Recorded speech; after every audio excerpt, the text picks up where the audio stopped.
Yo, yo, yo, what's up, y'all? It's your boy Big Mike in the building. Swish for real. How you living? Got my co-host with me, the new co-host, the Real Talk Nation, your boy Paul Miranda.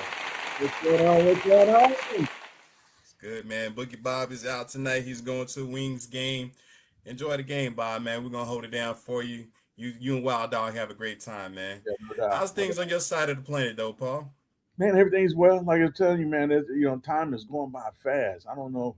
I guess the older we get, the faster the time goes by. I don't know, man. It's all of a sudden Sunday is just shoo, shoo, shoo, just flying right by me, quick as they come. So I'm just hoping this weekend slow a little bit down. Let's put the pedal to the metal and ease up now. You know what I'm saying? The pedal to the metal was there Monday through Friday. Now I needed to pump the brakes a little bit. Now we need to start pumping the brakes a little bit. So hopefully this weekend. Relax, Yeah.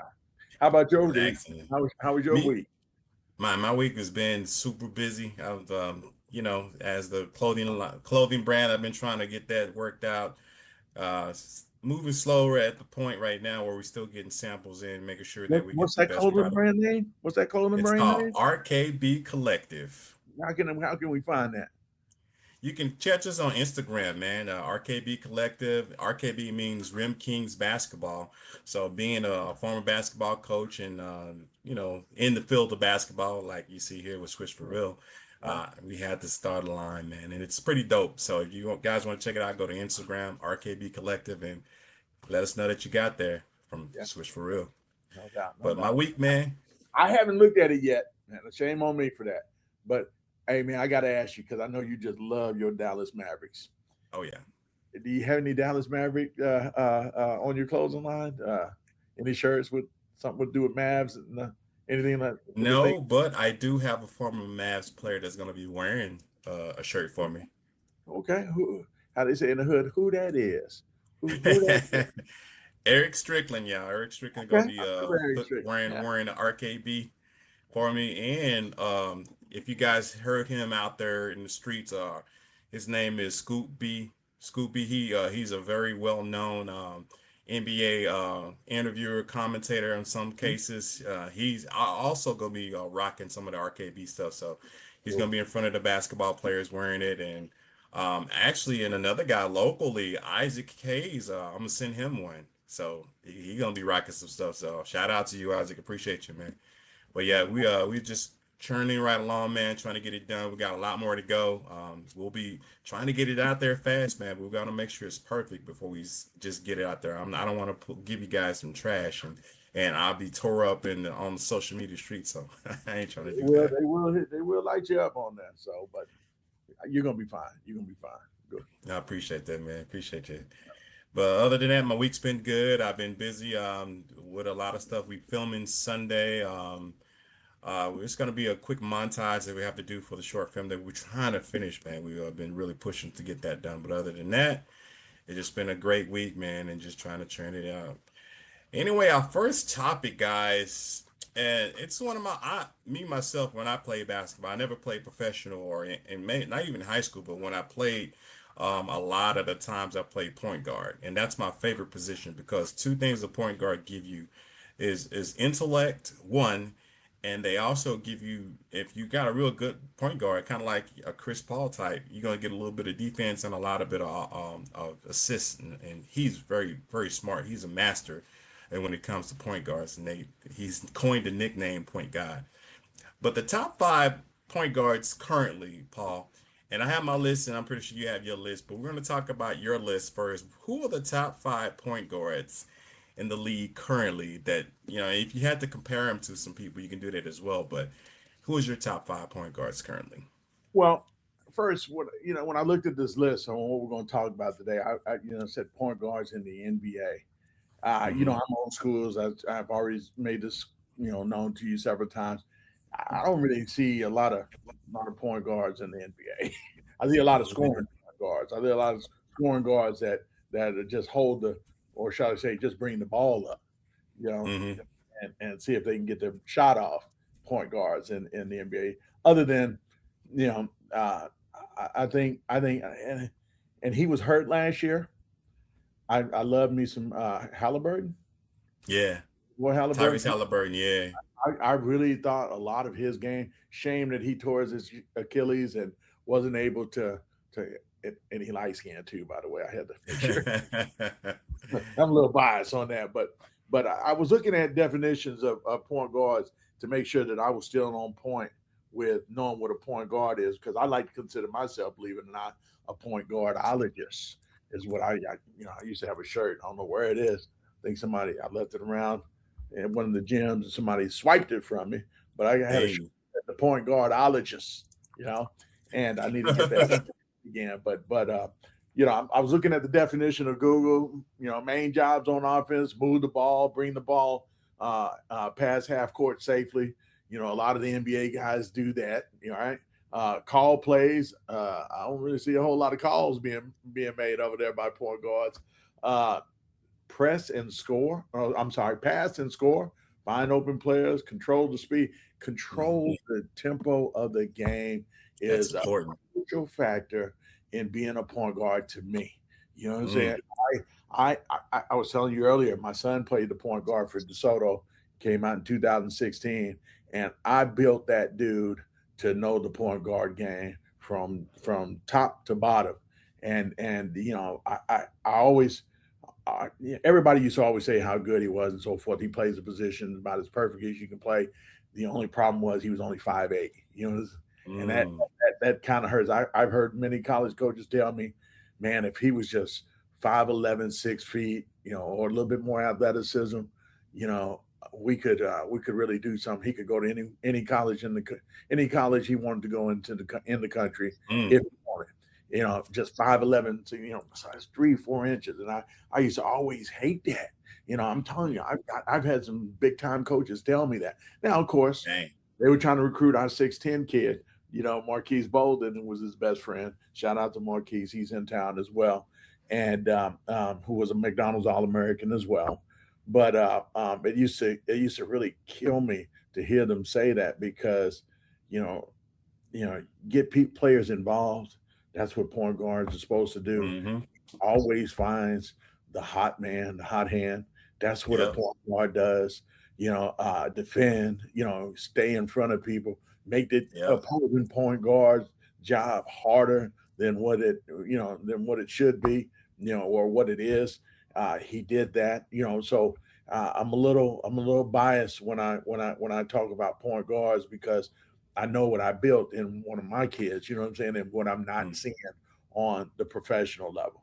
It pains me, like when I talk with recruiters, college coaches all the time, and I can tell them what kind of guard can actually play on the college level, and which ones, even though they might be successful on the college level, they might not have that kind of success on the NBA level. Because I got a couple of scouts that's on the NBA level that I speak with as well about a lot of the Texas kids, and I tell them, this is not going to be a pro because he doesn't do enough eye popping things, scoring wise, and I always said this, and we used to have a big debate.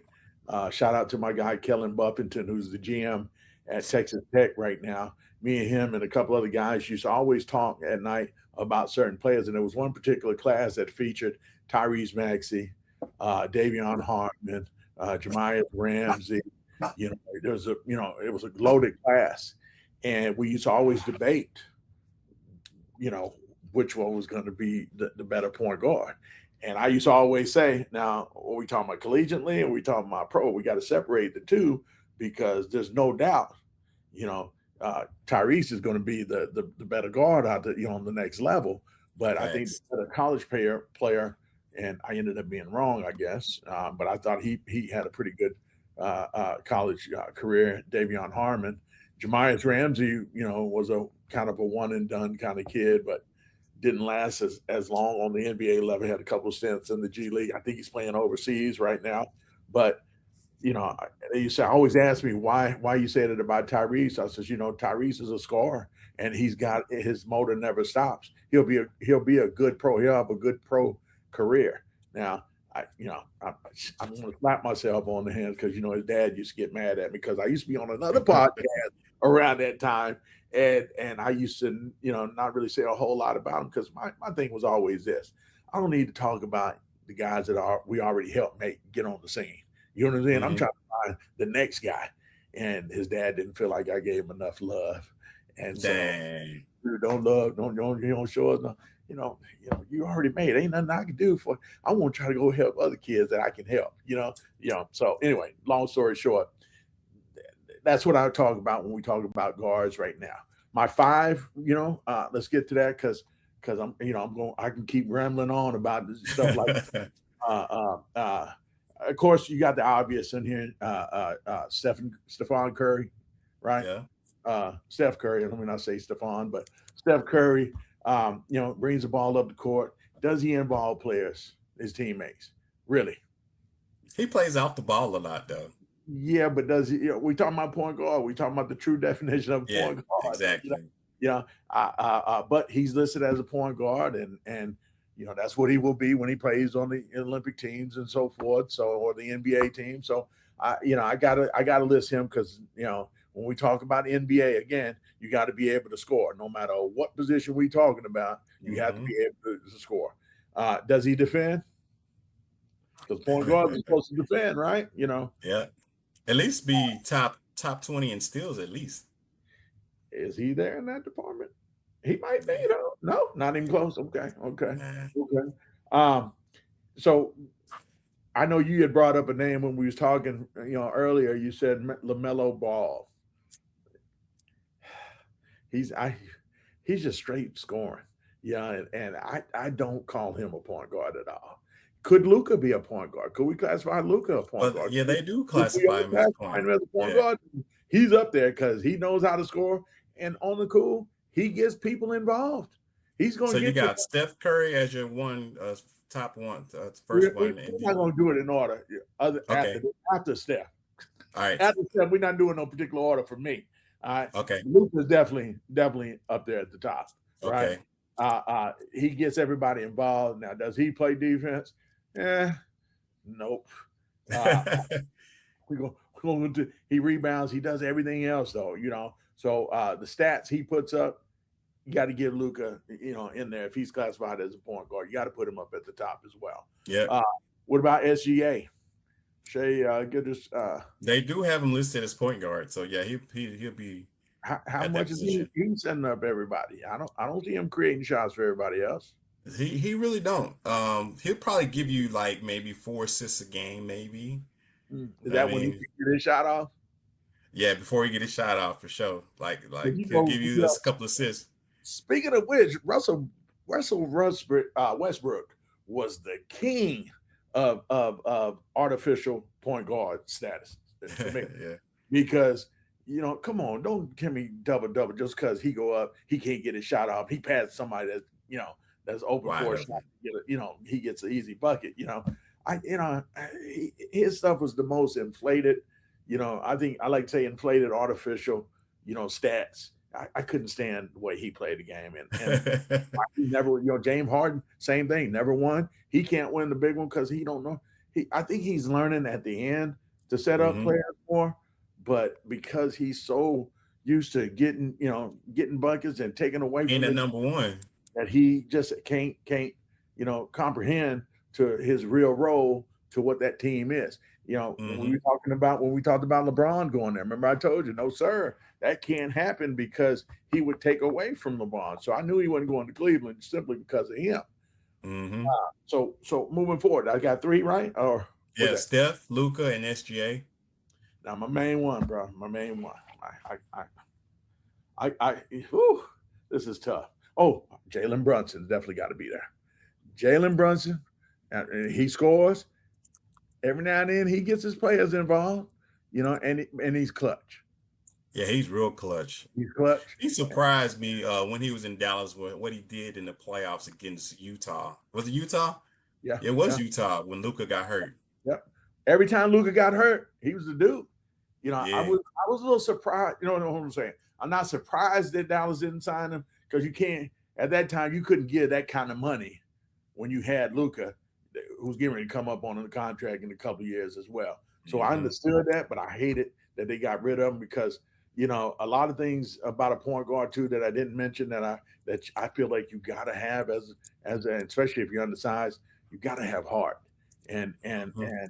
and and Luca don't have no heart to me, man, when it concerns this game. By the way, that's why I'm a little bit down on Luca. I know you get that little look right now that you ain't look too happy with that, but I got to call it like I see it, man. And I wonder where his heart is about playing this game sometimes, man.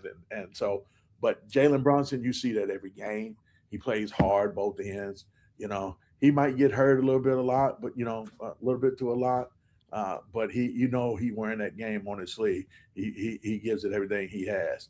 But my favorite point guard, and I know I'm being a homer by saying this, and because I've watched the maturation process. And this will be part of your top five. Yes, hell yeah, Okay. yeah, without a doubt. Cade Cunningham. I've Cade watched him Cunningham. when his brother first, introduced him as a point guard. It shocked the world here in the DFW scene because he was a junior, no sophomore when we felt he should have been playing varsity AAU, and he Hmm. didn't. I think it was Pro Skills or was it Drive? Drive Nation. He was with Drive, I remember and that. yes, and everybody was like, "No, he needs to be on Jermaine's team." Oh man, his brother just trying to coach his kid, make sure he being daddy ball and so forth. His brother had a plan, and as you see, and that plan ended up getting him, seriously paid, number one player, number one draft pick, whatever for his year that he got drafted, and so you got to admire what he did. I mean, he says, you know what? We don't know. I don't know how tall my brother's going to get, but right now, if he doesn't grow an inch, he's got to play the point guard position on the next level because that was always the goal for them. And Mm. he learned how to play that position to where I think a lot of people look at Cade play right now, and there's no doubt that they feel like he's a point guard. Some people you just make a point guard simply because of the positions of everybody else on the team, and because like sometimes some people like to say LeBron is a point guard. I can't put LeBron as no point guard. I mean, six Point ten. forward for him. Okay. But yeah, I've heard some people say that. I mean, tell me what's the difference then? Because he does the same thing as Steph, and all the other point guards do. They just bring the ball up, run the play, try to get their shot off, and go on to the next, to the next phase of that. So tell me, what is he doing different that all the other point guards are doing? Only difference between them and a lot of the point guards now is he's more defensive inept. He likes to play defense for the most part. Now in his later years, he hasn't been as clutch in defensively, but he still has that kind of a dog in him still, but not as much as he did in his prime time. Yeah. And I can't put Kyrie and Halliburton in here because they didn't play last year, right? I'm just leaving it at that. That's the reason why I don't have them two in there because both of them, I really love Halliburton. I mean, I'm gonna be honest with you, and I love Kyrie. I think those, if they had played, those would be at the top of the totem pole, if you will, for the point guard position because of the way they get everybody involved, the ball handling. I mean, Yeah, superb ball handling, everything, man, and the way they involve their players and get theirs. I mean, it's not looking forced. So I had what? I had Steph, I had yeah, Luca, yes. Luca, Steph Curry, Luca, SGA, Jalen Brunson, and Cade Cunningham. Kay Cunningham, and then my two that I couldn't put in there right now. We got to go Kyrie. Kyrie and Halliburton. I Yeah. think that's a good list, man. I think that's a good list. You got it. Hey, Who you got? I'm gonna Who you got on surprise your you. little all-star team at the point guard position? I know we Uh, got to do something similar to that. I mean, you probably got Well, Tyrese. there's one for sure that I'm gonna steal from you, and that's Cade Cunningham. Right, Now, right. I would have to make him my number one out of that whole list because he has the tangibles of a point guard. He loves to pass. He can score, but you could tell he wants to really share the ball first, and I like that about him, man. And I didn't know he was coached by his brother. That's a good point to make. That he's been groomed to be that way, man. To think of your players first, because me as a coach. We always say move the ball, let the ball move. It will find you. And a point guard that does that, he gonna bring the ball up the floor and get the offense started. You know what I mean? You start the offense. Now, if you got to take over, we get that, but let the coach make that decision. Okay, now run this play, and it's a play designed specifically for the point guard.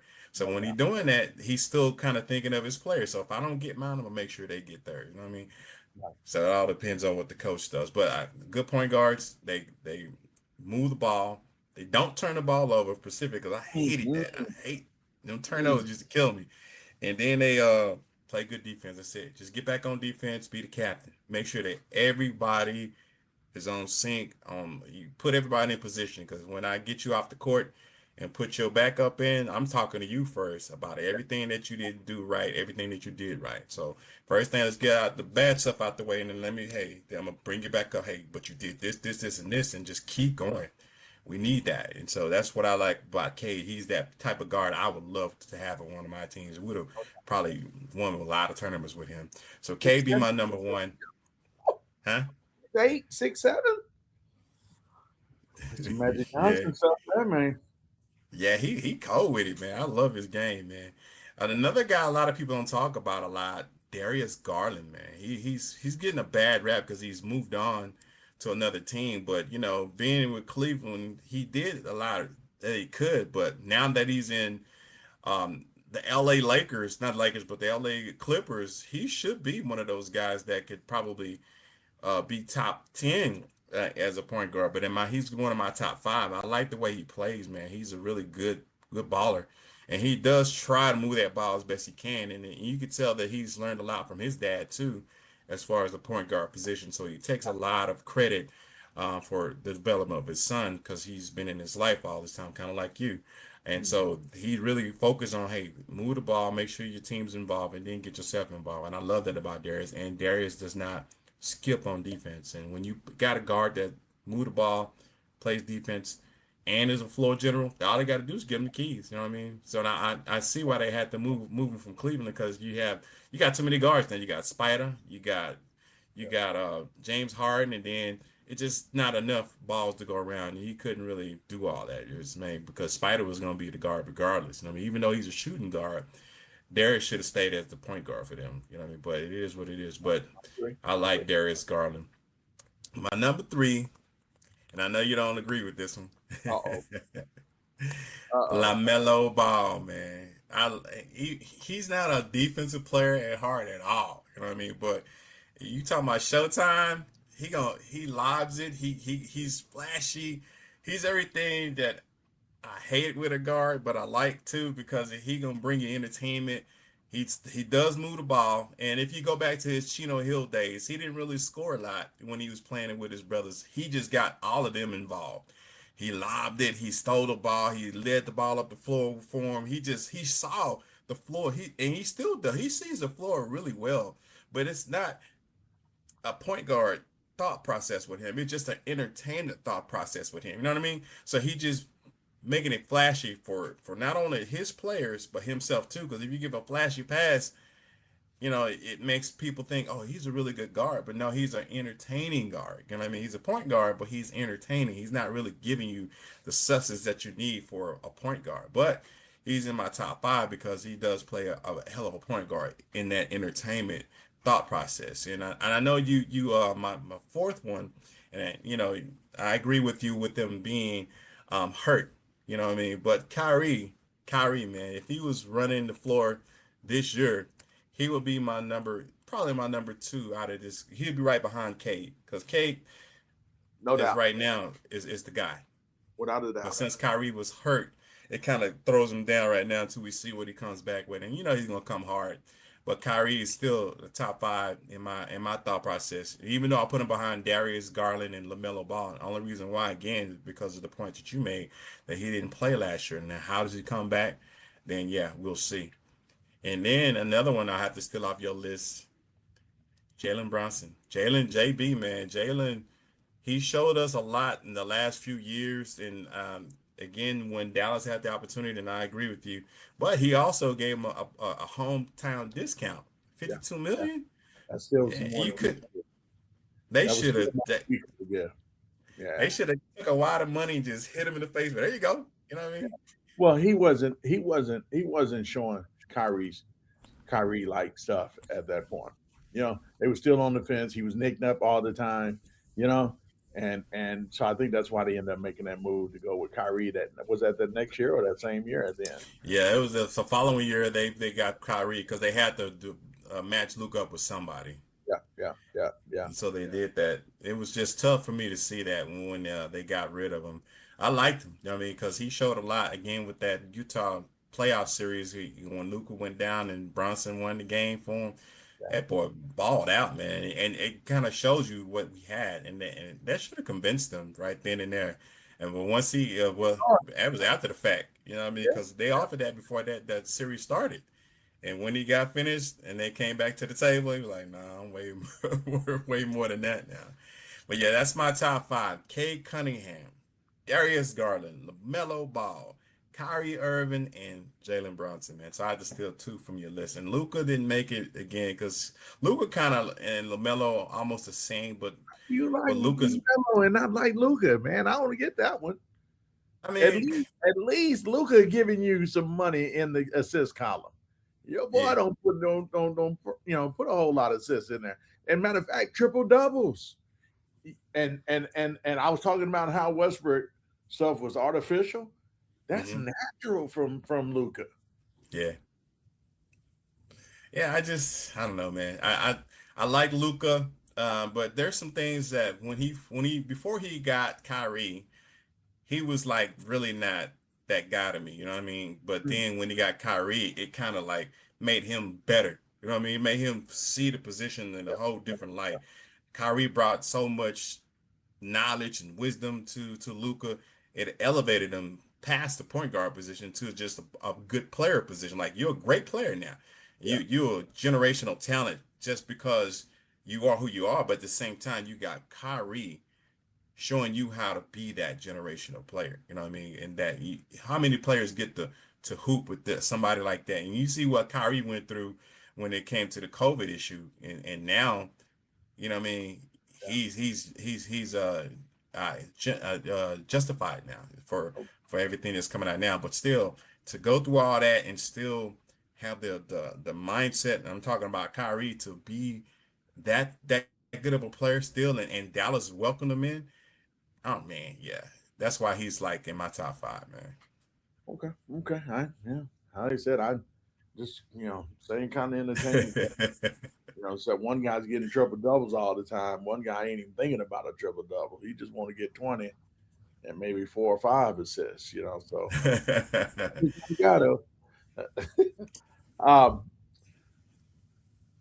who are some of the guys that you would have thought of? I mean, that kind of like on the cusp for you. I mean, you got some guys that may have thought of. I mean, because one of the guys that came to my mind, I guess I'm partial to him, and I guess I didn't say it because he had a horrible NBA championship series this last year. I Mm. love me some De'Aaron Fox, and Yeah, I thought about him too, man. I was he was really great on the on fence with him. Sacramento, man, and you know, and, ugh, it's kind of hard speaking about him because of what just happened. This last. I mean, ugh, it's just I don't know, man. Are you feeling like I'm feeling on that? I mean, because I love the kid. He's a great kid. It just man, you come to the championship game, you've waited on, and I know him personally, and I'm telling you, that kid is a winner. That was something different that I saw from him for the first time since I've seen him since he was in the first grade. Great, Mm, great, great. I'm telling you, I've been watching him all his life, and he grew into being a point guard. And but nobody defends like Fox. Um, yeah, the sleek, left-handed, fast on the court. quickness. He's fast and he's shifty. I mean, he's kind of he's got the shiftiness of a wide receiver that can if you playing flag football, he making you look like silly trying to get his flags. And but that's the intangibles that he brings the defense the rebounds everything. I mean, how can we leave a guy like him out? Well, Am I being biased on saying that? So go ahead. I'll let you I answer was that. gonna say with him, he calls his own card a little bit at the wrong times. You know what I mean? Oh, Like there's two plays that he could have just kind of backed out, especially that last play where he tried to go up for the layup and he didn't have to. He could have pulled it out and pulled some time off the clock, and he ended up getting his shot blocked, and they recovered it. You know what I mean? And that they were up double digits a lot of the time. We're gonna talk about that later, so I don't want to go too far into it. I think But I'm segueing into it. I guess I don't know. yeah, now with the That's next topic, part of something what else. really happened in that Yeah. championship series. But go ahead. I'm sorry. Go ahead. But for us, him, I think it's more of a, like I said, he pulls his own card at the wrong time, man. Like you don't Okay. have to be hero at it. You got to be smart. I mean, there's some. He's a very good player, smart in some instances, but I think Mike Brown kind of told us that when he was coaching him in Sacramento. Like he pulls his own card a little bit too much. You got to learn how to reel it back and understand that there's a bigger picture that you need to look at before you pull your own card. And I think that kind of rubbed De'Aaron Fox the wrong way, and that's the reason why Mike Brown was shipped off to New York. And ironically, they faced each other off in the NBA Finals. So Mike Brown was kind of vindicated on that issue as well. But for De'Aaron Fox, man, I think with him not being on my list is basically because he really didn't show me nothing this year. You know what I mean? He was hurt Castle a was lot. balling, Yeah, huh? he was hurt a lot though too. So, but go ahead. Yeah, Castle was balling, and uh, uh The what's the rookie, name's kid? the rookie. Yeah, Uh, come on, man. Ron Harper's son. yeah, Dylan Harper. Harper. Dylan Harper. Yes, He was Dylan Harper. balling. Yeah, Yeah. so I mean, all you had to do is let Dylan run the team. Like, yeah, I know he's a rookie, but Yeah, yeah, yeah. he You know, a lot of showed you people that he could don't do like to it. put that in the hands of a rookie like that when you got a Wembley over there. So that's going to Yeah. be that might be an interesting topic that we need to table for later. What are the San Antonio Spurs going to do with that? Because yeah, do you do another? Is my boy in the way of his progress? Dylan Harper is the Aaron Fox in the way of his progress as a point guard? Well, I think Fox will be on the bench next year. You And I think think Dylan's gonna step right in because he showed too much flashes of a great player. There's offensive? no way Yeah, you can let that kid stay on the bench that long. You know what I mean? but sometimes you got to be able to defend. And I don't. I didn't. I'm not saying I saw a whole lot of that from him defensively. From Dylan, Yes, yes. yeah. And Well, we is might he? have to cover that at another time, but I You think know, a- again with the Fox man, I just think it was just one of those situations where he pulled his own card at the wrong time and it cost him a lot. But and another guy we didn't mention, and we'll move on to the next subject. John Morant is listed as a point guard. What are your thoughts on him not I elevating his career as a never point thought guard? not point guard with Morant. I've always said he's a two, a skinny two. No, one man I can't even put into words how I feel about him as a point guard. I don't want to see smash the kid like that. He's a great Yeah. highlight film though. There's no doubt about that. He will put you in there, on a poster. So, but I just point guard, I never saw that. So, and I'm not surprised that a lot of people passed on him. Didn't want Hmm. to make a trade for him. He's in Portland now, right? He got traded to Portland. I mean, he's going to Portland, Yep. right? Is he in Portland? I think so. I believe you're right, but I have to double check. But point guard, I don't see that in him. No, not at all. Yeah. Any other And point guard speak you may have thought of that we Trey Young kind of came to thought, but I think like kind of the situation you talked about off the camera, height has a lot to do with it. You know what I mean? As far as what they're looking for and nowadays point guard. So I don't know if got his height athleticism may have caused him to be where he's at. and lack of athleticism. Yeah, true statement. Yeah, you And can't be. speaking of guards, there are guards that have like say Kobe, like he was a shooting guard, and he had this, and we talked about it last podcast, how you have a heart and you got grit and you want to win and you got to have true love for the game and just do everything you got to do to make yourself the best player of all now players don't really have that. Not a lot of them. It's just very say for instance, if we do percentage, Mm. I say 80% of the guys in the league right now don't have that heart. You know what I mean? That's very like 20%. Maybe you think it's higher? Pretty much. Yeah, so Uh, let's talk about why players lack heart now in basketball. Why they don't love the game like they did back in the 90s and the mid 2000s, man. It just doesn't seem the same. Is it more of the culture that's changed? Social media has a lot to do with it. What, in your opinion, has made this change turn around for us having that love and the heart for the game? Early in these kids' career, it's a business. Earlier, way earlier than it was for our time. Our era, of players. Um, um, Man, our era, we just love to play just to play, just to be playing. Now it's more about, it's become a business to where, I got to make money doing this. And how can I make money if I'm just an average player, or just one of the guys? I got to find ways to stick out today. And that's why, you know I'm gonna give you some highlights, and then I'm gonna shut it down. I said it last week when we talked about guys that make business decisions playing the game.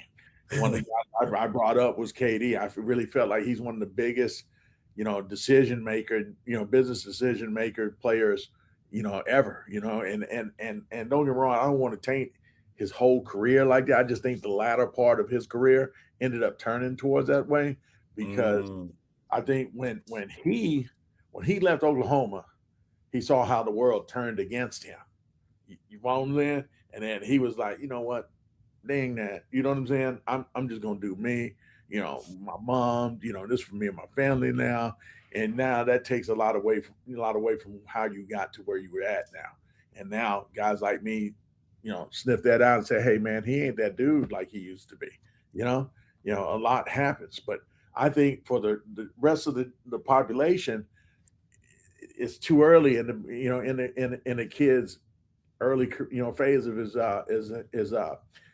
learning phases and so hmm forth has become from the parents too much about being business minded versus being a player, loving the game, and it just I've never seen so many kids today that like I told you, man, I was in the championship game.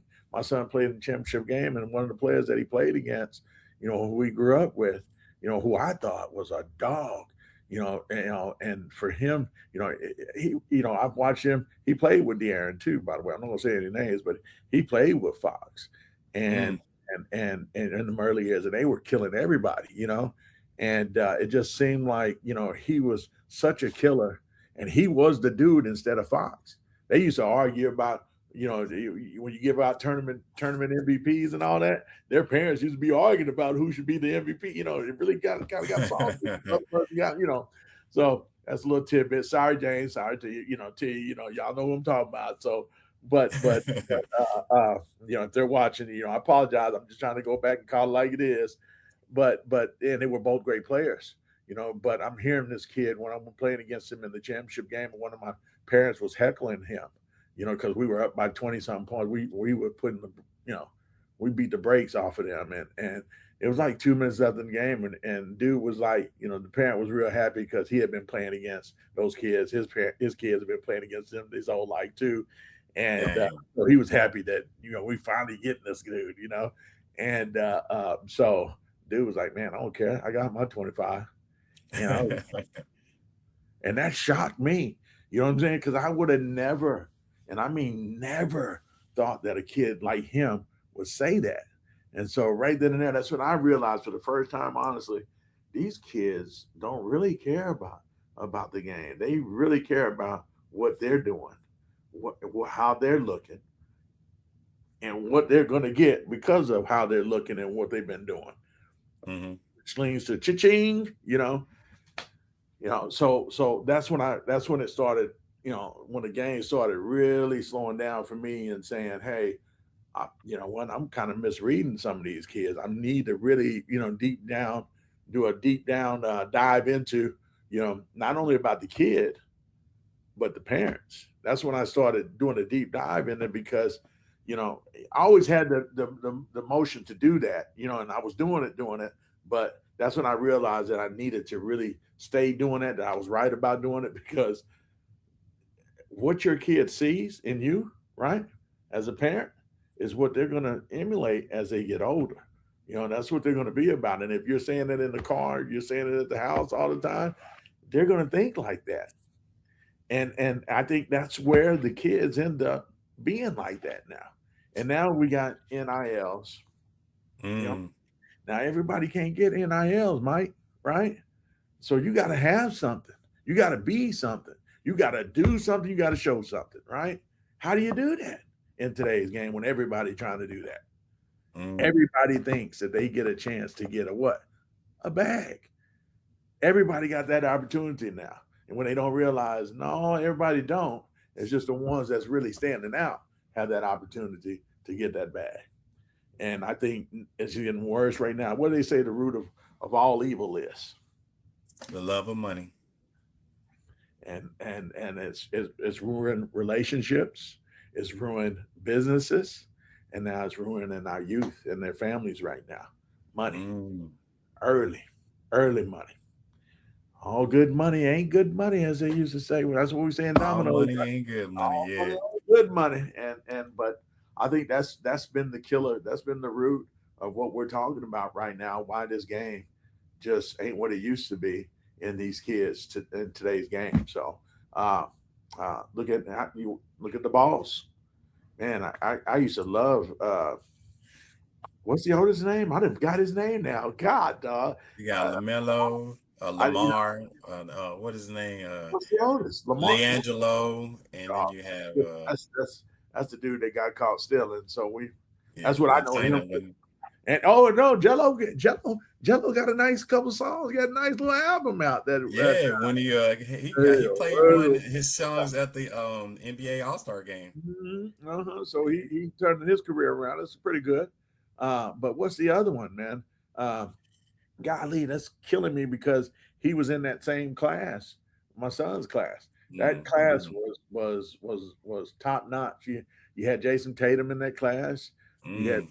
Bam Adebayo in that class. Dennis Smith, De'Aaron Fox was in that class. I mean, you know, it was super loaded. There's a lot of other players that are like top guys overseas and so forth. But uh, yeah, I'm drifting off again, but the money part of this is really what's killed these kids for today. We didn't have that even with our group and the kids for even Peyton Pritchard, by the way, was in that class too. By the way, Hmm. the Celtics, point guard, by the way. Nice. He Yeah, nice. yeah. He was always good. He was average. I couldn't believe he beat out Carson Edwards. Carson went to Purdue. Do you remember Carson Edwards went to Purdue? They went to the final 16 of like around like in what was that 2019, 2018? I know Purdue always been a pretty good team for sure. But no, that team he was lighting it up. Everybody loved him. A little Mm. 5'11" kid, light skin man, perfect smile. But he went to Boston the year before Pritchard, and he's playing in Turkey right now, lighting it up too. By the way, playing pretty good. But um, Pritchard was in that class. Great kid, man. Um, Definitely a product of a great parenting because his parents played at OU, Mm. and yeah, so he was in that class. But that class there, man, was so focused, parent wise and players, into just really just playing and didn't even care about money. They just wanted to play, and they would play against the best. Nowadays, these kids don't play against the best because the AAU handlers and the coaches are all in the way. Some of the high school coaches don't want to play Mm. against some of the top teams and so forth because they got to keep a star player protected so he don't go up against certain players. Things like that. That's part of the other fact that I'm talking about. That's killing the Politics. now the political part of just hooping these days. And it's really affecting a lot of kids as well. I mean, you get used to ducking people, ducking competition. Guess what you're going to do when you make a decision on your own? Well, this is what got me here, so I might as well continue dunking people. I used to say that about Jared Allen. Shout out to Jared Allen. He was also in that class for Cleveland. Nice. Yeah. My boy was my big boy that I was telling you about, Marquise Bolden. Marquise used to kill him every time he would show up to play him. But Jared Allen ended up having the better career. He's still in league, and then Marquise always got hurt. But shout out to Jared Allen, man, because him and his people, Marlon Lowe, got to give him props. That was his guy, his handler on that. He brought him up very well. So shout outs to him. But guys like that, you got to have good handlers around you these days. Not Hmm. just trying to make money off of you. Everybody's got an angle, and that's the Yeah. other. I can give you all kind of angles on what's killed the game and today's player, because you get to certain points as you're trying to move on and grow, and that person's trying to keep you with them when they know they should be giving you the next, handing off to the next guy, and they don't want to do that handoff because they want that money that he's going to be getting. All that Mm. it just when you connect everything up, it just you start really seeing what's really wrong with today's game right now, and it's all that all in one big pot of gumbo right now. Each one of those little phases I gave you, some of that shrimp, some of that Sausage. crab legs, sausage, poker in there. Each one of those little situations is what's in that gumbo right there. So, and that's not a good plate, good batch of gumbo, because it's not making us feel about the players like we used to when Jordan and Michael, I mean, excuse me, Magic and Bird, and Charles Barkley. Charles Barkley, Elijah Wan, dudes was just going Shaq. pride. Yeah, even Shaq, yeah, man. I mean, those dudes we used to really love this game. I can't stand to watch a NBA game. I used to watch regular season basketball. Back in the day, I can't stand watching regular season basketball. NBA now, I'd rather watch college basketball than NBA. And after Until the last year, playoffs. though, I don't know, because Darren Peterson used to really tick me off. Trying to watch Kansas play, and he might not play. Because Oh yeah, he was pretty good. he's damn good, but to me, he's another player that's a business decision maker. I'm a little nervous talking about how good of a pro he's going to be. Now, He's in Utah right now, isn't he? yeah, Utah, yep, yep, and Yeah. is that a good place for for somebody like that? Oh, Yeah, because he looks like he wants to be in a big market more than that small market Utah. I get what you're yep, yep, saying. yep, yep. My opinion on it, man, as far as players lacking heart now in basketball, it has two things. And one of them you touched on, and but I'm gonna kind of elaborate more so, and I think it's more so, like you said, with the political aspect of it. That's number one, and it all starts with the coach. And if the coach gives you that ideal that you can be successful if you come to my program, particularly on the AAU level and some college, I'm not college, but some high school level as well. Because I remember it just being growing up in North Dallas, we had a lot of good players, and all of them never played for us because they got pulled from that area to go play for a bigger, better school. You know what I Yeah. mean? And that caused us not to ever be really great, even though we got a great school, great academics, great teachers. North The Dallas. atmosphere was, yeah, I it's a bet. pretty good school. Yeah, Don't hate on it. I mean, but we didn't I, have the athletic ineptitude to be. Only thing that we're really good at and won a lot at was two sports. Well, actually three sports. It was tennis, baseball, and swimming. They were really good at that because mm, that school had a swimming pool actually on the second floor back in the day. really? But they turned it into a gym. Yeah, it was a swimming pool there. And they still have a swim club. So to say all that, yeah, it all depends on what the parents want for their kid and what they see the future looks like for. And that's the second part of it. It's the parent. A lot of the parents believe that their kid is the top kid that's playing on any team. And then they want to push that kid to, even though some of the kids be really talented. And I think when I was coaching, when a parent come to me like that, I always tell them the first thing I say is that it's a team game. Regardless of how good he plays, if he doesn't do as I'm telling him on the court, I had to set him down. You know what I mean? 'Cause how he's going to learn if you don't teach him. He's got to learn how to understand that if you do X, Y, Z, these are the consequences for X, Y, Z, whether it be good or bad. So if they didn't like that, then they'll move him on to another team. But typically, um, I get into a kid. I don't coach anymore, but when I get into a kid, nowadays, back then, it was maybe 6 years ago when I used to light into a kid. I hardly ever do that, but it takes me a long. You know how you build it up, and then you like, look, I can't do that no more because you guys playing like you never practice harder than that. You play, I mean, you'll beat a team and then like you'll lose by one, and then you get all crazy and go wild and all this. Nah, we're not going to do that. And when I light into you, that their emotions get like and a lot of these kids are raised by not to disrespect single moms, but when you're raised by a woman, you kind of get that same attitude as your moms. You hold your feelings on your shoulder, and that's it's natural for women to do that. But Yeah. when you got young guys that's doing that, it's harder for me to really bring them back from that emotional cliff that they're on, that they're about to jump off of, and then you can't really light into these kids now. So that's another thing, because the parenting makes it hard for you to really teach these kids on a level where, hey, it's okay that you're hearing a bark, but at the same time, don't listen to the bark, listen to the words, because I'm trying to tell you to wake you up, because you still on this point where you messed up, but don't dwell in that thing right there. And if you keep dwelling in that thing, you can't progress. And then when you're teaching kids on that level and if they're not receiving it, it's because the parents didn't teach them how to receive, whether it be harsh or hard. But if it's not harming you physically, let it go, learn from it, and move on. You know what I mean? Be better. And that's a lot of the things that we came across as I coached and learned that, it's more parenting than it is the child itself, because the child only knows what it knows, and then where you get your first Mhm. lessons from is from your parents. And that's what I think, that these kids don't have the heart for the game, because it starts at home.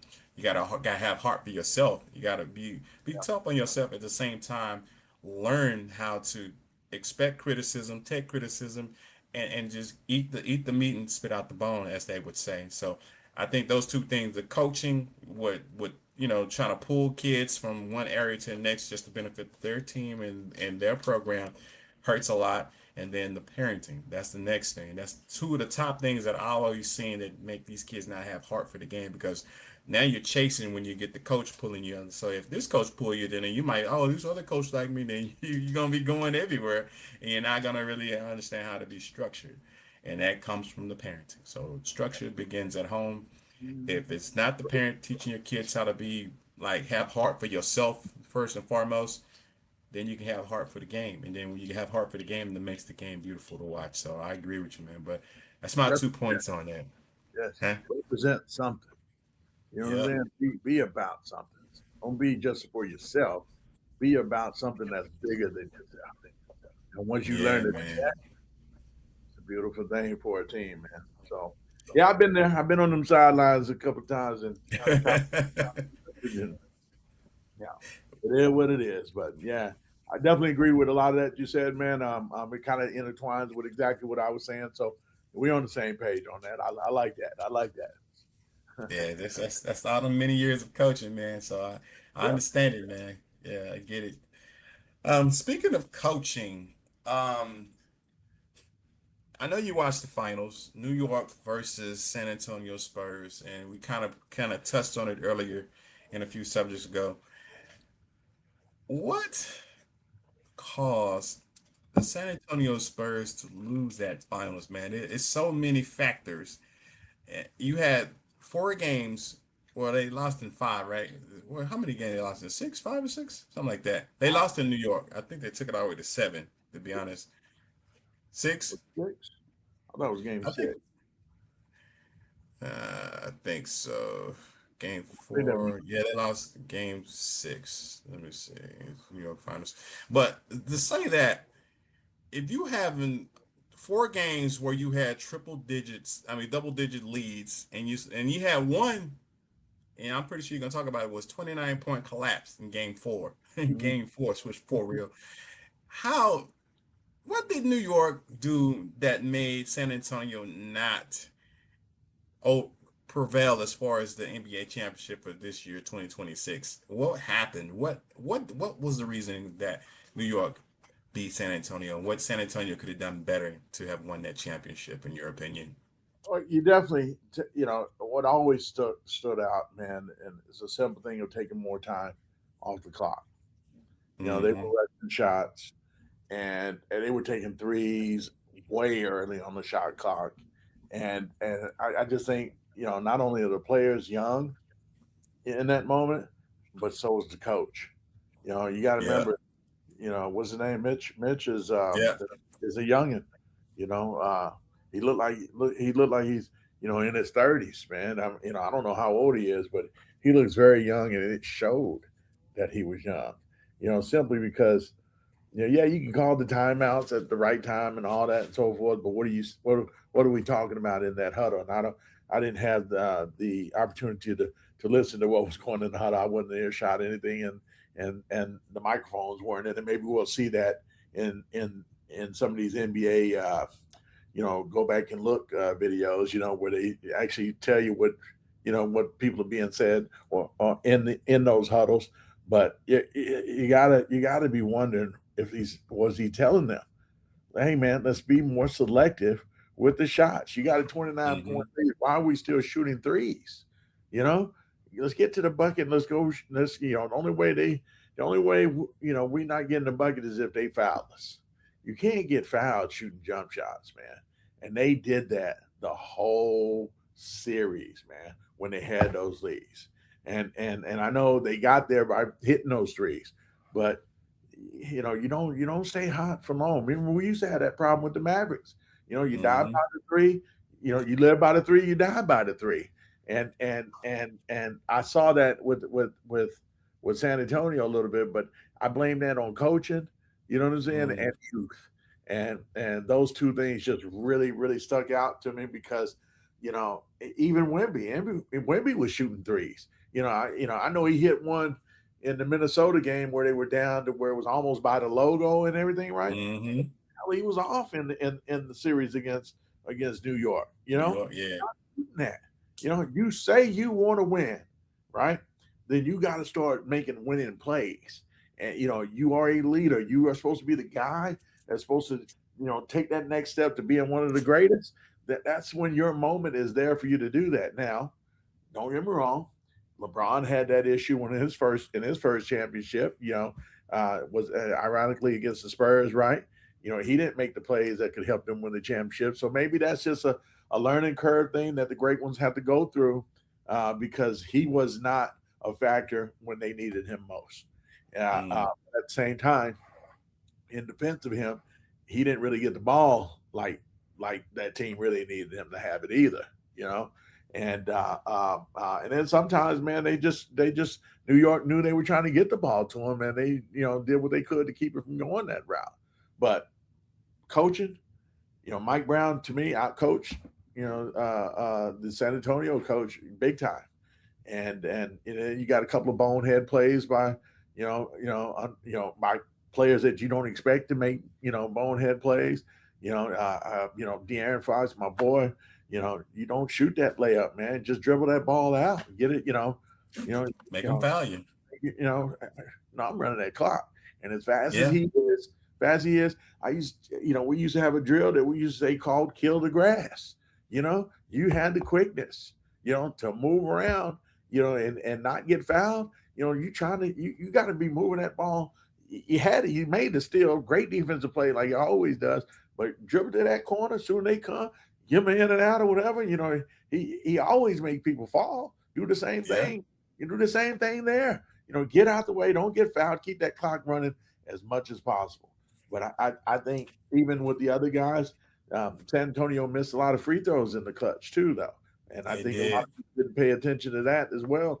And I think sometimes, that little butthole tightens up a little bit too much for the younger players, whereas the older dudes like, damn, man, I'm finna let my kahunas hang, and I'm finna make this happen. And that's what the difference I saw with the players with New York. New York just really felt like, nah, brother, you done let us back in here. You gonna disrespect Hmm. us like this? You try to, you didn't try to take care of this thing. All right, we're gonna show you something. We're gonna teach you a lesson. We're gonna, how they say, you're gonna learn today.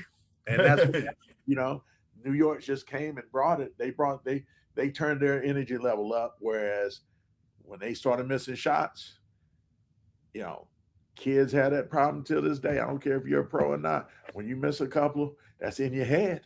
and you don't tell yourself like we tell you when we trying to teach you about shooting and so forth. What we tell you, next shot. Always think next shot. Even if you miss, you make it. You got to think like that. I made it. I'm hot.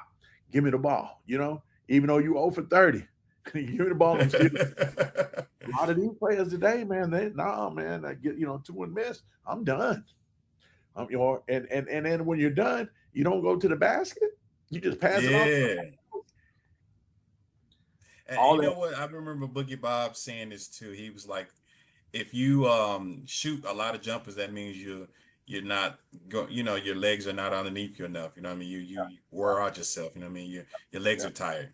yeah, yeah. So there it was right there, man. That's me in a nutshell, man. What I thought would happen to San Antonio. They should have won that. There's no way New York should have won that for me. I Yeah, was I stunned. agree.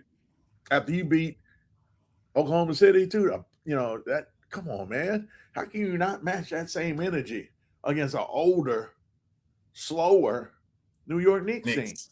Yeah. Help me understand that. Either the fix was on, right? Well, I can't say the fix though, I, man, I because don't. I'm not saying it was a fix, but either that was really happened, or they just didn't match the energy level that New York had. And and, yeah. and, and New York played those last 2 quarters like y'all been talking about my mama, been saying things about her. You know what I'm saying? Or Yeah.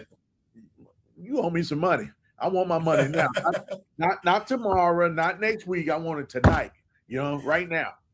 And they didn't match that same energy in the Spurs. So that's what I think. That's my analysis. I'll let you tell your analysis because we can go on and on with that. Hey, no worries, no worries. But yeah, they played 5 games in this series. New York beat them 5 games to 1, and all games were under 10 points besides game one. And game one, the New York Knicks came down and beat San Antonio Spurs by 10, 105-95, and that just tells you they had a double-digit lead in that game as well. And New York came back and fought back and made it a win for them. And that first game that you let them take in San Antonio, that's a bad deal. And then game two, game two, and they had another nice little lead. And then at the end of that game, they lose 104-105. So they had to, that had to been in the Spurs' head. Like, come on, bro, how we gonna lose? We're down 2-0 now. But they still, they got a little confident, and they game three, they won, and they won in New York, 115-111. So that was like, okay, now we got a little something we could play these boys. Now we're feeling each other. And Mm-hmm. again, remember there was only one game where there was a double digit win, and that was game one. Every game since after that was either 4 games, 4 games are not 4 points the total average as far as wins, how the Mm-hmm. win differential was. Mm-hmm. Game four, which they played in New York, they should have won that game too. They was up 29 points as we mentioned earlier, and they lose that game 107-106, and then New York just put them to bed in game five, and it was 94-90. And again, the Spurs came out looking good, like they was about to smash the Knicks, and then all of a sudden that fourth quarter came. Guess who showed up? Bronson. Bronson. And that was to me the difference in every game in this series was Brunson. Brunson played his heart out in each one. I gotta get Anunoby his props too, because if it wasn't for his heroics in game five, they probably would have never been lifting that trophy up, because he came Yep. in, Big tipped time. that ball in, and that pretty much sealed the deal Blocked for him, it. man. Well, he didn't block the Yeah, shot down De'Aaron Fox. De'Aaron yeah, Fox, that too. that was a blown call. He didn't even, he didn't even nowhere near touch the ball, but he got credit for a block and it was a foul. But all right, that's where the conspiracy theory people always say, "Oh, it was fixed. The refs in." When you see stuff like that, I mean, the dude didn't even touch the ball. How was that not a call? But whatever. I'm sorry. Yeah, I mean, sometimes like I was telling my players, I mean, they don't see everything. It's hard for them to see each call, and you'll get upset. Me as a coach would not getting my players the right calls. But if it I can't wasn't for agree with that Bronson one. playing, I can't agree with that. Not yeah, that one. What are you doing as a referee in this moment like that? You are watching and the you what? and What are it you was watching? three. It's You are always three watching the referees on the ball. floor, right? It's like, how many Mhm. how many is in the crew? Like three or four? Three, three, three. Yeah. You are So I mean, watching they should the have missed ball. it, but I still say if you have double digit leads and four of the five games, San Antonio, y'all the more better defensive team in my opinion. How is it that you did not close out those games? And to your point, it's probably the coaching at that point. And again, it is his what is his second year as a coach because he Yes. coached last year and this is his second year and he got him to the finals. That's good. I mean, as far as the coach, but at the same time, you're learning as a coach too. But it was Bronson that really won that series for New York. If it wasn't for him, and that's why I got him on my list as one of top point guards. If it wasn't for him, I don't think that the Knicks would have had been even got that far. Now they probably would have been out second round without Bronson. Bronson calms that team down. He plays at his own pace. He knows when to score, and he scores like if he needs to get a bucket, he's gonna get you a bucket. It's like how do you do that? You know what I mean? But only thing I don't like that he doesn't do well is play defense. But other than that, he's a great guard, man. And to my opinion, to the point is that Brunson really won that series for him, man. And I got to give him the shout out. It was just like everybody wanted to blame De'Aaron Fox for what happened No in doubt. the No game doubt. four, but it started way before that. I mean, like you have a double digit lead. He didn't blow that lead by himself. It wasn't all him. It was the whole team. It was a coach. You can't Yeah. just put everything on one man's shoulder. No He doubt. didn't do No all doubt. that by Agree. himself. I Yeah. mean, so if Wemby had some mistakes, like some crucial miss fouls he shouldn't have, and Cat was killing him. Why you didn't stop Cat? Hey, that's And what I like was it going was, to say. Hey, you got to give Cat some props on that as well because early the first couple 2 or 3 games, Cat was the star, of that, man. in the first couple of games, and yeah, then Mighty Mouse took over. I like calling Jalen Brunson Mighty Mouse. Yeah. Here I come to save the day. And wasn't that Damian Stoudemire's nickname in Was it? Toronto? Yes, it was. It was. It sure was. I know about that. It sure was. But Jalen that's Brunson. my take on it, man. I think it's all Jalen, man, who won that series, and then San Antonio, they didn't come to play, man. The heart was lacking. We just spoke about that. They was lacking heart. You can't get in there and be that good, double digit leads 4 to 5 games, and then you lose game one. I mean, come on, at home, That's come on, because you're man. young, bro. Yeah, Think about it for a second. You just beat the defending champs, Oklahoma City, in how many games? They went I seven, think right? Was that seven? That game, that series went seven, right? But that's a good question. that was considered the championship, Mike. We made already.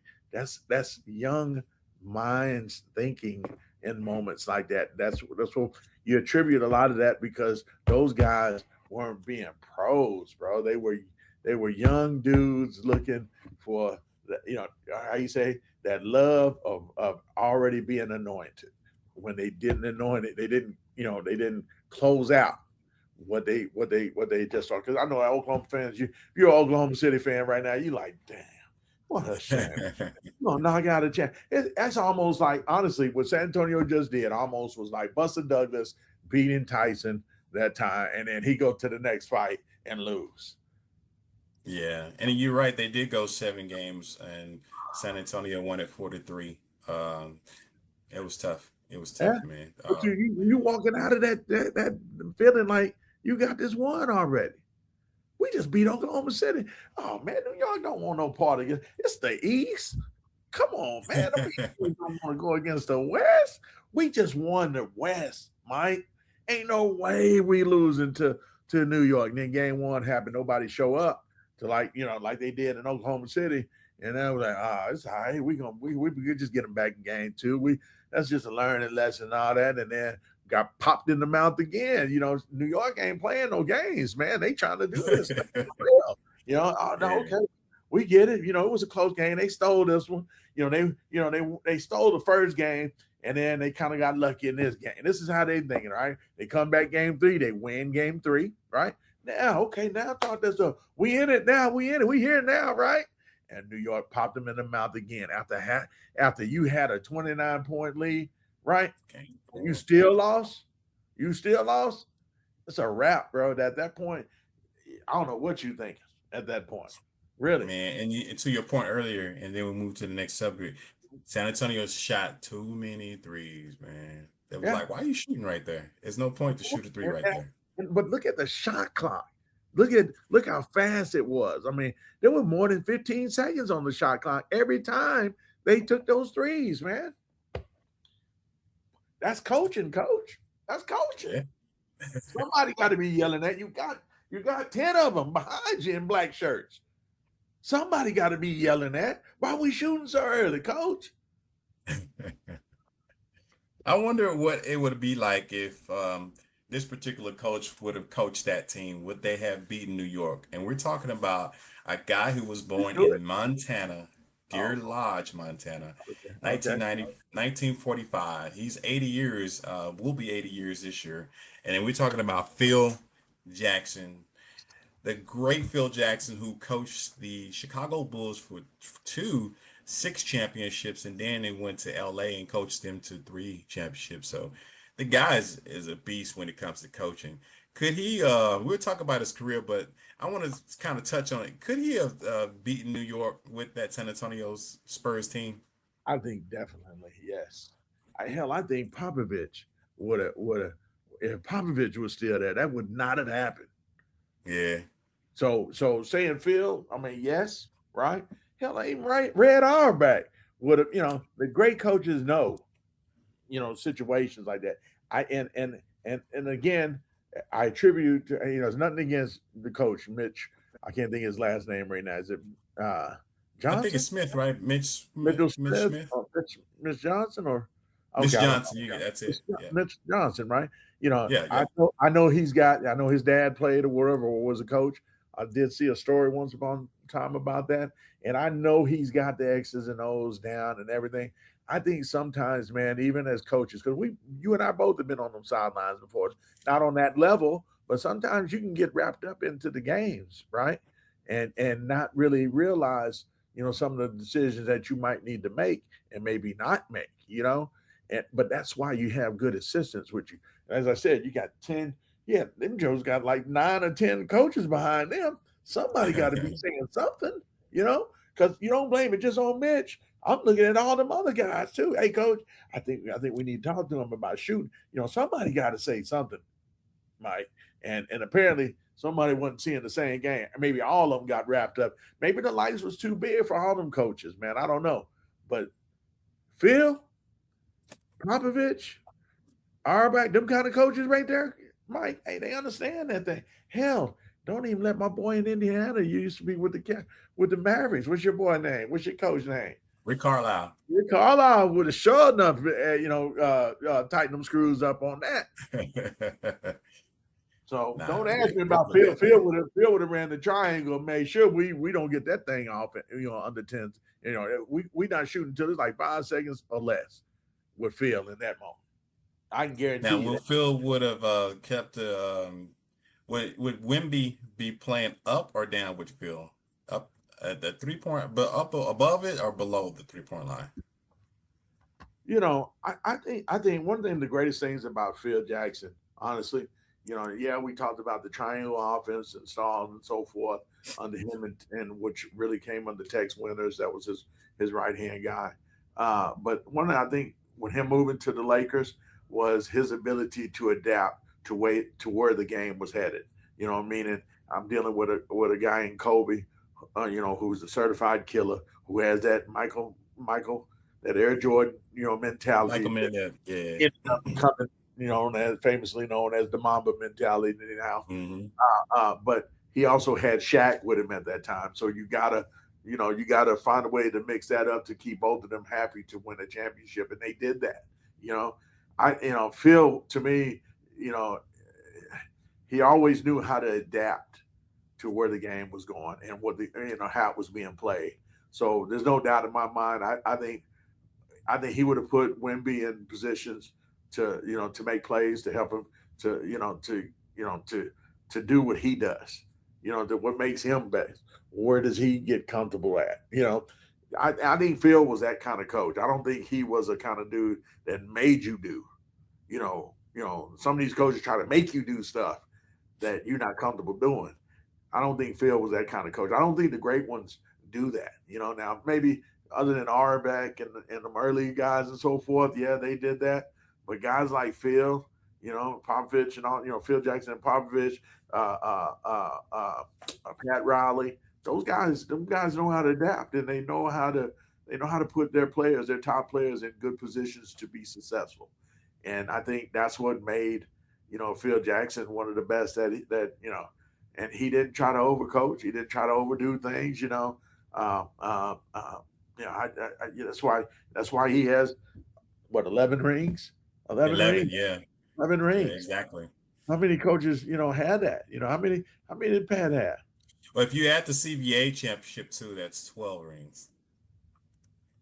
Okay, CBA. I mean, Hmm. whatever. I don't know nothing about that league. But NBA, man, yeah, no. Phil is like I said, one of the greatest of all time, simply because not just he had talent, but a lot of people don't realize how hard it is to coach talent. You Hmm. got a lot of comes with that. A lot of negative stuff comes with coaching players like that. I mean, one of the best things about Phil is you got to know how to what. I heard him say this many times. You got to know how to manage egos. You know, Mm. and that's where, I think that's where Miss Johnson might be coming a little short of, in that department, and to maybe some of that, we don't know. There's a lot of hidden stuff that goes into a collapse like that, to because it looked like it got to looking where the Spurs just didn't look like they've been playing together all year. You know what Mm. I'm saying? They kind of looked like they were misplaced, and New York put them in that situation because they put them in a mindset to where you know it just seemed like they lost their identity as a team. So I Mm. had to go back to that part. But Phil is the kind of guy that had his players in a different mental space. You know what I'm saying? Yeah. He called They him the call him the Zen Master, if you Zen remember that. master. Exactly. That's what I was just telling you. The Zen master. The Zen master. Well, they would. It sounded corny, when we was listening to it on ESPN and all that. But when we started looking at the Last Dance and all that, and you started looking at what this dude was making them read books and all that stuff, and why he was doing it, and how it put them in a different frame of mind, where they Hmm. didn't put too much pressure on themselves. Scottie Pippen, Steve Kerr was so relaxed. They hit those nice little outside jumpers. Rodman can act a fool when he wanted to, and still, he let people do what they do, as long as they do what they're supposed to do.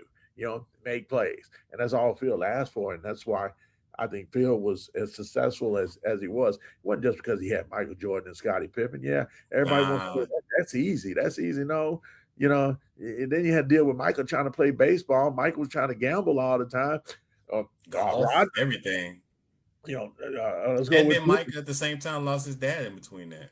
boy. There's a lot of stuff that goes into trying to win with players like that. Pippen probably was mad because he wasn't getting. I think it was I won't say he was jealous or anything. I won't say that, but I mean, imagine you being considered the number two. Oh, you ain't doing shit. Jordan doing all the work. You know how many people telling them that shit in the bar. In the barber shop. Come on, man. Hmm. You just holding. You just a sec. You robbing. And then remember, he wanted to be Batman when old boy went to play baseball, and he couldn't get the job done. He couldn't close the deal out. Then he realized, Yeah. hey, you know what? Mike is the man, and he realized that. So I think when he said that, that let me know that had to been some kind of animosity going on prior to that. Prior to those moments, as far as he wanted to be the man too. You can't be mad at guys that want to have that kind of mentality. They want to be the man. That's what makes people want to win like that. That's also going back to the first conversation, or no, the second conversation that we had on here. The second topic was what? They know hunger and so forth. That's Mm-hmm. part of it. Lacking heart. Yeah, yeah. Some of them guys, that do have heart, you know what I'm saying, want to make something happen. They don't get the chance to do that because it's, somebody else might be in the way, of what they're doing. And now they got to go find another spot to be able to have that opportunity. And now things are different, and you find out you ain't as what you thought you was prior to that. And I think that's where Pippen might have had struggled at in the beginning, but I think the books and the conversations that Phil would have with them kind of took them out of that space. Started focusing on different things about how to keep this thing rolling, how to make it better, how to make other people mad at them for winning like this. I think Phil had a lot of sessions with his players like that, and they said he did it individually too. He really spent time having you come over and eat with him, or that you go out and meet, somewhere and work out or something. They do yoga and just meditate, because he was big on meditation too. Mm-hmm. When you got a coach that's into stuff like that and taking your mind away, because remember, they say it's a lot of pressure to win in today's professional leagues, right? You've got to have, to me, you have to have something like that to combat the daily struggles or the daily fights that you have to go with the outside world, and I think that was what made Phil Jackson so masterful as a coach, because he saw that element. He was able to relay that to his players. He was able to put them in that situation mentally, and that's why they won like that. And they weren't just winning, being 50-50, they were killing, Yeah. I mean, how many 70 was it 60 win seasons did they have? They had a bunch, man. Yeah. Did they have the best record prior to 72 Golden State? Yeah. Golden State. So and why do you think Curry ended up being so good with Golden State right now? That's a tree limb from the big tree, the trunk of Phil Jackson. Yep. He started doing some of the same stuff. I mean, think about the crazy stuff he got to deal with. He had to deal with Draymond and Draymond. What's the kid he punched? What's his name? He clocked one kid, man. Now you got to deal with that. How you think they got past that? And then those in-master stuff started coming into play, man. And, Draymond's gonna be all right. He just lost his cool. Blah blah blah. And Kerr played it off so good, like it was a non-issue. We're gonna move forward. We're fine. And he never heard nothing else after that until they got rid of that kid. I cannot think of what that kid's name was, but he was a decent kid. But they shipped him out of there.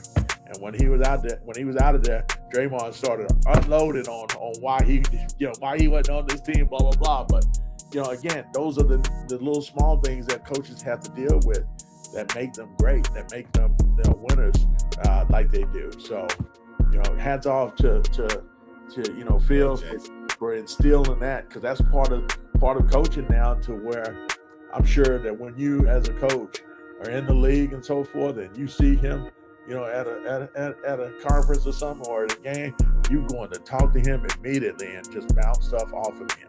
Situations. Yeah. You know what I'm saying? I still see one of my high school coaches. Well, actually, my son's high school coach from DeSoto. I like calling him the Wizard of DeSoto.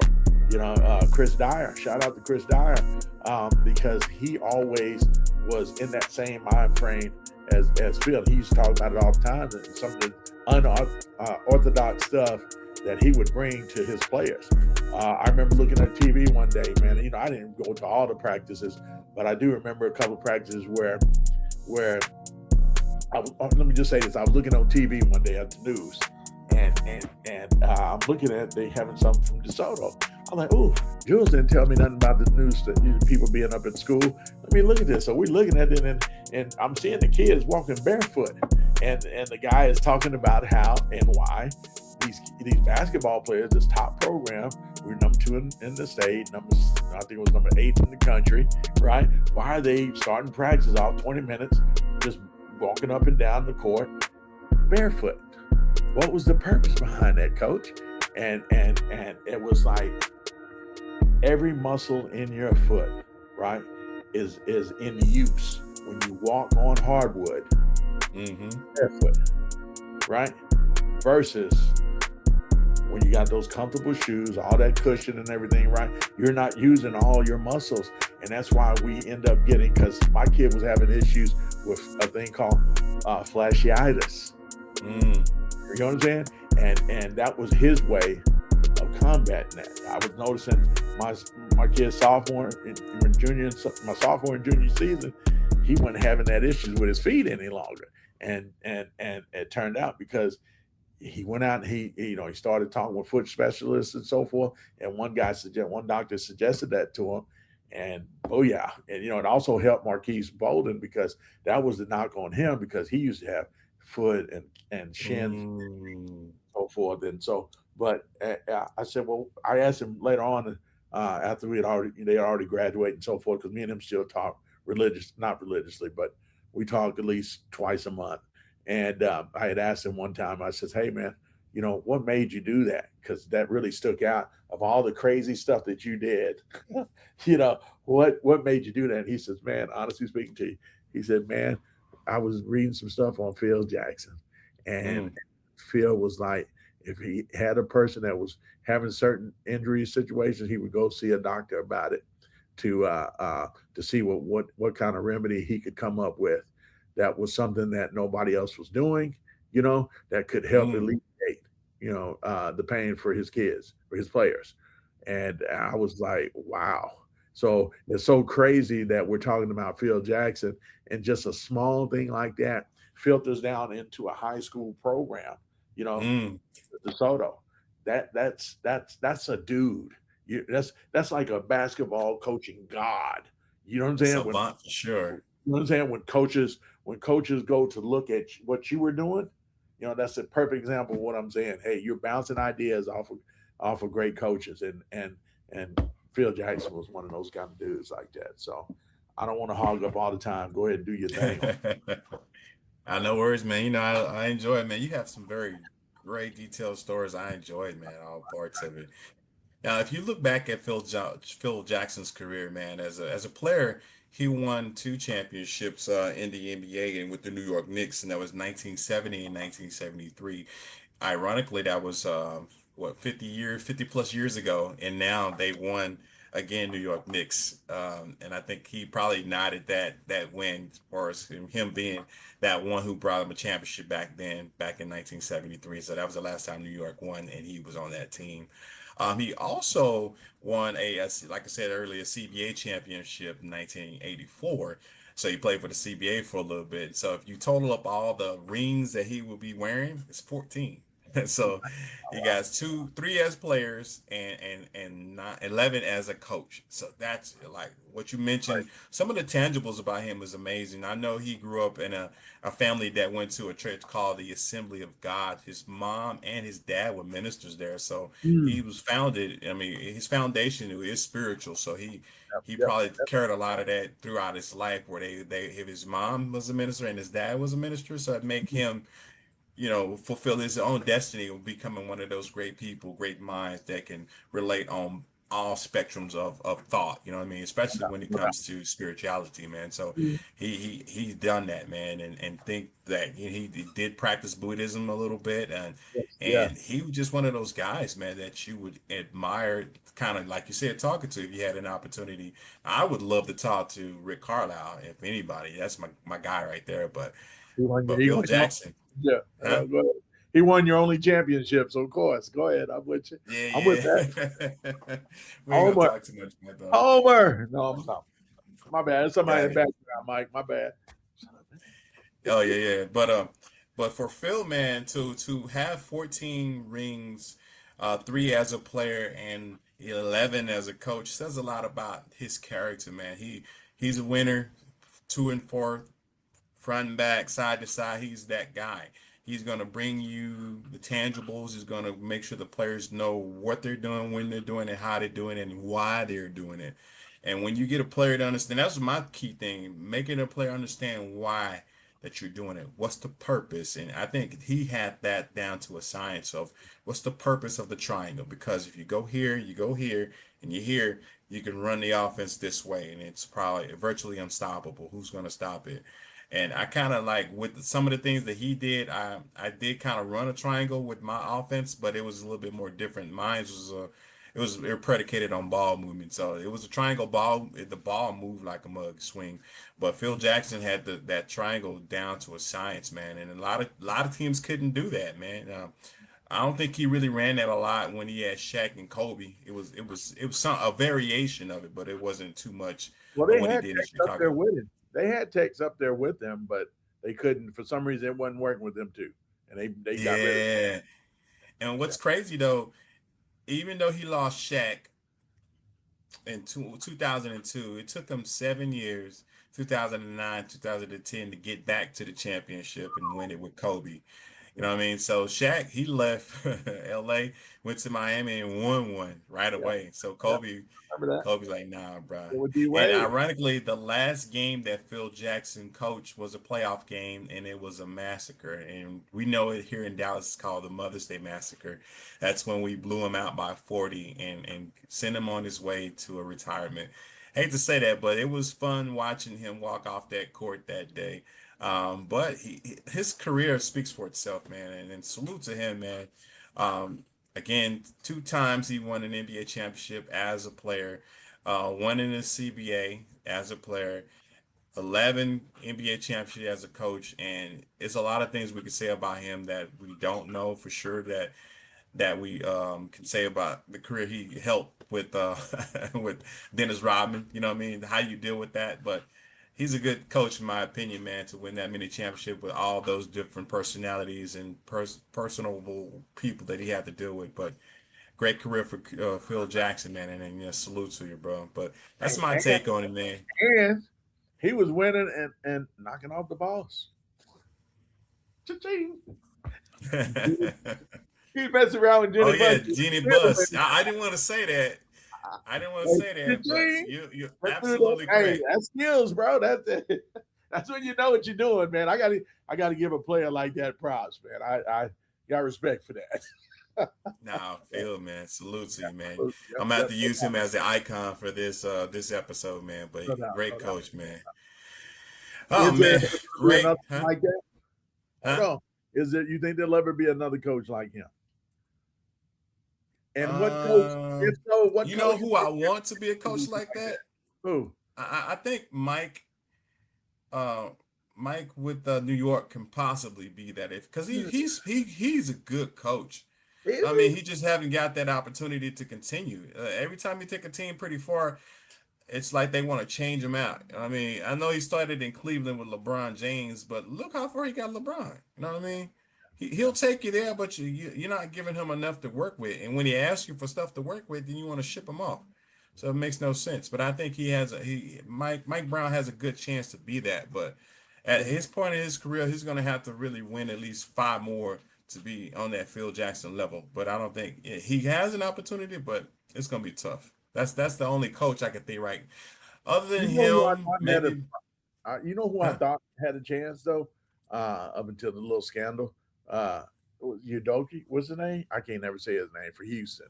The Houston Rockets coach. Yume Udoka. Udoka, yeah. Yeah. Had he stayed, I He, think in Boston, I thought he really was off to his coaching style, the way he gets, production out of, he gets hmm production out of players. That I didn't think Nah, that. he a beast coaching too, bro. You Yeah, ain't yeah. lying.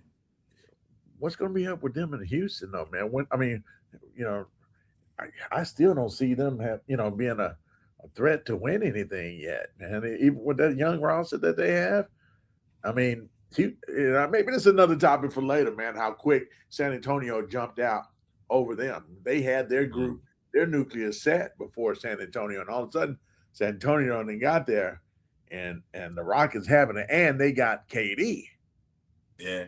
that they And added. on top of that, they're in the West.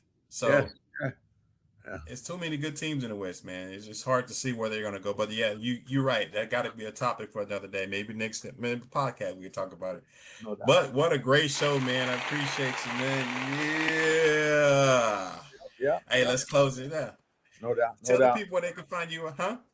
No doubt. I'm just saying, no doubt. You're right. Hey, you can find me. I don't know where to find me, man. On Twitter, Paul Da Real Talk Nation. You can look on Yes, sir. Instagram, same thing. The Real Talk Nation. Uh, uh, I'm on Facebook, Paul Miranda. What else am I on? YouTube, of course. The Real Talk Nation channel. I got to get back to promoting that again. So, Mm-hmm. but that's how you can find me, and get ready to start seeing back in the gyms. Wifey is almost. I think she's like about like 75%. So we almost got her good. She's getting ready to go back to work in another week or two. I don't know. So we shall see you guys out there in the streets or in the gyms rather. And so all I can tell you is get ready now. I'm ready to put that lazy eye on you. Yes, sir. And guys, you can find me Swish for real all the time. If you want to see me on Instagram, Mikkel Lamp, poet dash director. So again, I do film. I do a lot of things. I mean, you guys already know what I do, but I keep pushing, keep going, keep subscribing to the channel. Make us grow, man. We appreciate y'all, man. Paul. And get out there and get on that Instagram channel. Give me that Instagram for the clothing line again. RKB Collective on Instagram, IG, RKB Collective. Y'all go out there, let us know that you came, and hey, we see you out there, man. Hey guys, have a good one. This is Big Mike Guy. We are out. Peace. That's it, Pray. That's it, Pray.